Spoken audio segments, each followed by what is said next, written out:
On Friday, I had the really good fortune to do a presentation for Sarah and John's team in St. Louis. And one of the things that I had discussed with them was this idea of dissipation of drive. What causes the dissipation of drive? And so when I was preparing for that, that made me go back to some notes and some things that I had learned much earlier in my coaching career. And I came across the actual stages for dissipation of drive. And so I'm going to share that with you. And of course, I'll share this link in the chat box with the slides. I'll also put it in the Facebook group so that it will be available to all of you. Let me share my screen real quick here. But the dissipation of drive has four different stages. The first one, as you can see, is a person hits a pain threshold. The problem causes such significant amount of pain, they feel pressure to take action to change it. It's a moment when they said, I've had it.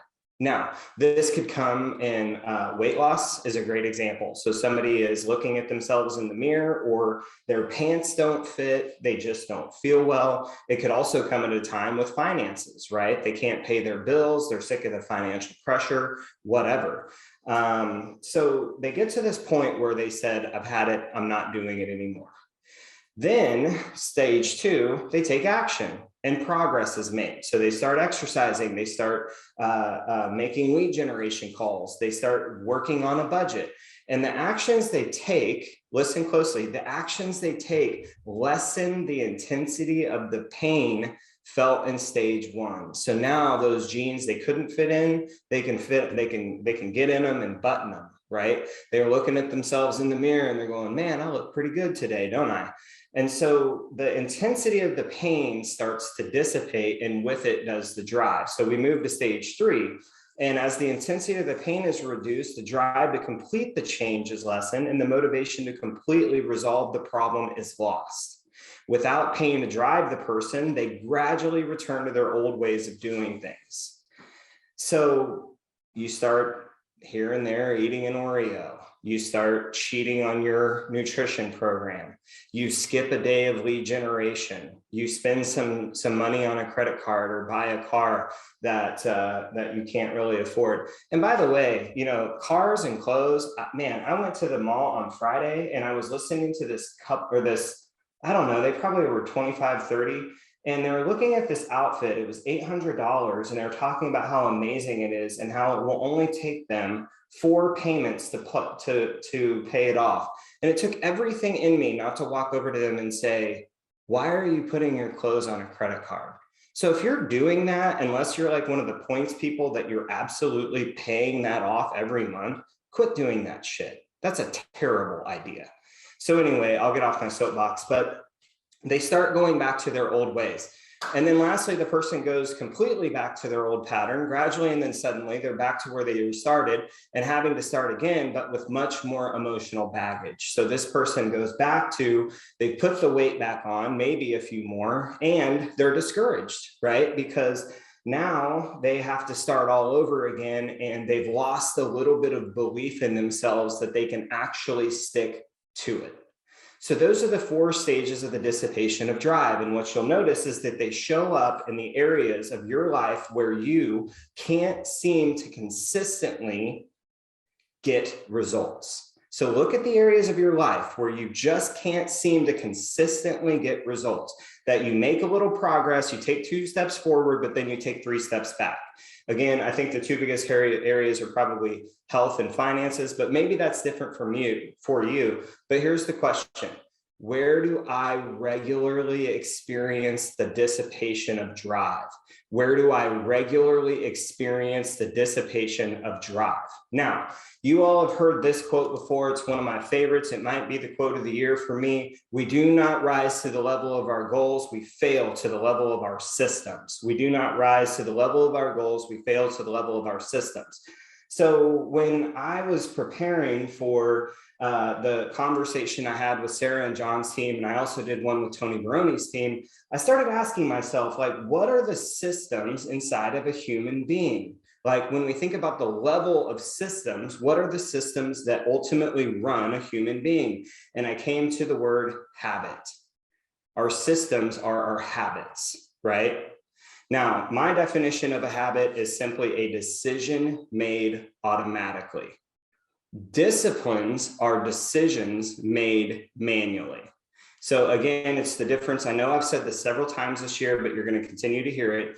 The difference is like driving a car. I grew up driving a stick shift car, which is a manual. You have to push in the clutch and pull the gear shifter. But most of us today, we drive automatic cars. And so a discipline is something that's like driving a stick shift car, where an automatic is when it just shifts on its own, right?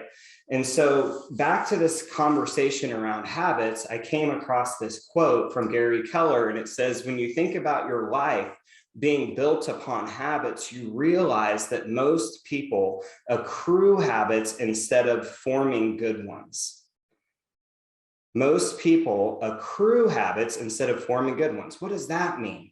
Well, if you've ever been to My Free Life, you've probably seen this right here.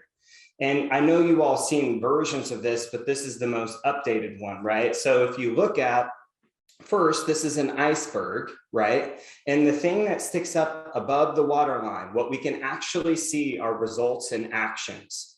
But results and actions are created by what's below the waterline, which are feelings, thoughts, and programming. Now, when it comes to programming, I want you to think of habit. I want you to think of automatic, because according to the most recent research, 95% of your decisions made throughout your average day are done habitually, meaning they are done automatically without you thinking about it. And so when you go into programming, there's two types of programming. There's nature and nurture. Nature programming is the stuff that you were born with. For example, I was born left-handed. I didn't go to left-handed school. I didn't have to teach myself that. I was just born that way. Nurture is what you pick up. That's what you ultimately learn. But when you think about nurture, it happens in two different fashions. The first one is conscious, meaning I chose it. And the second one is unconscious, which means I did not choose.